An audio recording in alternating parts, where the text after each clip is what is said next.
Hi, everyone. Welcome to this week's social emotional learning lesson. I am so glad that we are back from spring break. I missed you all, but I hope that you had a really good time last week. We are going to start a new unit, and for the next 3 weeks, we are going to be talking about active listening. Now, these lessons are for kindergarten through 4th grade. If you are 5th grade, we're going to be doing some middle school prep, so hop over to the 5th grade section. If you are kindergarten through 4th grade, you're going to stay right here, and we're going to talk about active listening.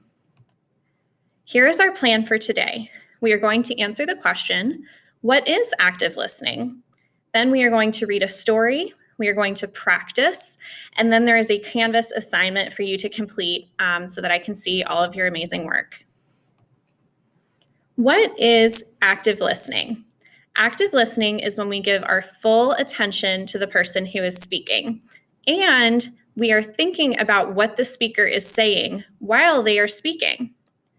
So would active listening be listening to the speaker, but thinking about what we're going to say next?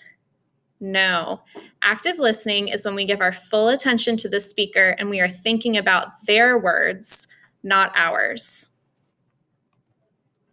There's a really great way for us to show with our bodies that we are listening actively to someone who is speaking. It's called Give Me 5, listening with your whole body. So as you can see in this picture here, there are 1, 2, 3, 4, 5 ways that we can show with our bodies that we are listening actively to a speaker. So when someone is speaking, if we want to show them that we are listening to them, we're going to be still with our entire body. So our hands, feet, arms, legs, and bottom. So we're just going to be sitting in our chair or standing in front of them, and we're going to make sure that our bodies are still. We are also going to make sure that our mouth is quiet. So we're not talking or whispering or making movements with our mouth while they are speaking. Our eyes are watching them, so we are making eye contact. Our ears are listening to them, and our brain is ready to think. And remember, we're going to be thinking about what the speaker is saying. So that is the 5 ways that we can use our whole body to listen. Go ahead and give it a try. If you have a grown-up or someone else around you, ask them if you can practice your active listening with them. Use your whole body. So your arms and legs, your mouth, your eyes, your ears, and your brain. Pause this video and come back when you are ready.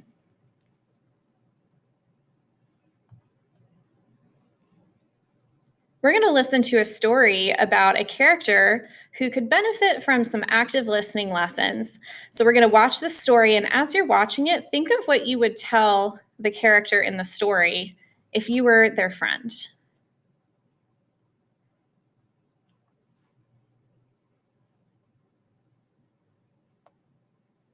Howard P. Wigglebottom learns to listen. By Howard Binko, Reverend Anna. We are going to be talking about listening for the next couple of weeks and different aspects of listening and why listening is important and how we listen.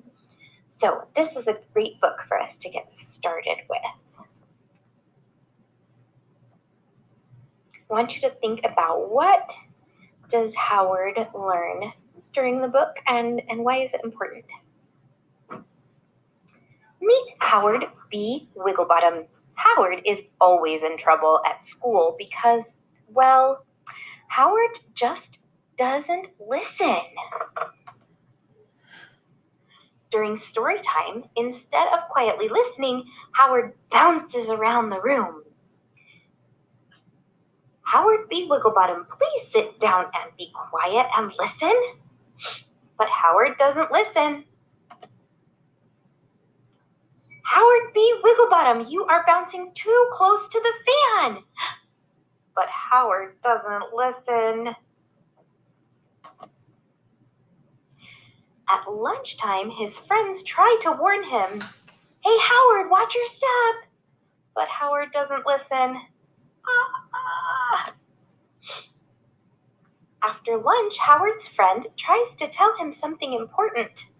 Blah, blah, blah, blah, blah, blah, blah, blah, blah, blah, blah, blah, blah, blah, blah. But Howard doesn't listen.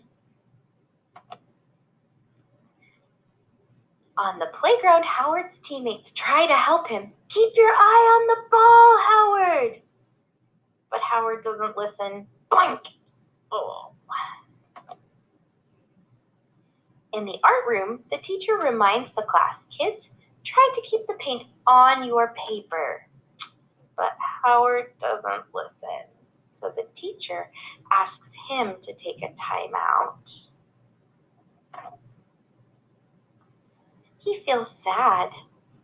Howard does not like being alone and in trouble. He thinks and thinks about his day. Howard makes up his mind. From that moment on, he will try very hard to be the best listener he can be. The next day, Howard does listen during story time. He waits for his turn to talk, then asks a question about the story. Howard gets a big star because Howard is really listening. While walking home, Howard uses both his eyes and his ears to stay safe. Howard is really listening. When Howard gets home, he listens to his mother. Please hang up your backpack and clean your room up now. Okay, Mom. Howard is really listening. So Howard gets extra time to play and have fun. Awesome ears, Howard. Howard B. Wigglebottom is really listening. Time for bedtime story. Please brush your teeth first, Howard.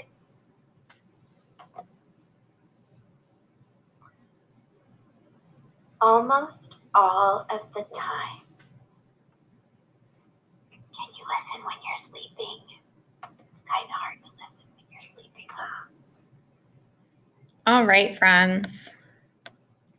Howard P. So I want you to think about Howard and what happened to him in the story. Your assignment for this week is to teach Howard to give you 5. So remember that 5 full body steps of listening. So we have listening with our bodies, with our eyes, with our mouth, with our ears, and with our brains. So 5 ways that we can listen with our bodies. I want you to write Howard a letter or to send him a video. Explain to him while he's either sitting in timeout or before he really thinks about the right thing to do, how he can listen actively by using the 5 steps. So remember, listening with our bodies, our eyes, our ears, our mouths, and our brains. Give him ways that he can practice active listening and explain to him why it's important to listen actively. Submit your letter or video to Canvas so that I can check it out. That is all we have for today. I can't wait to keep talking to you about active listening, and I will see you next week. Bye-bye.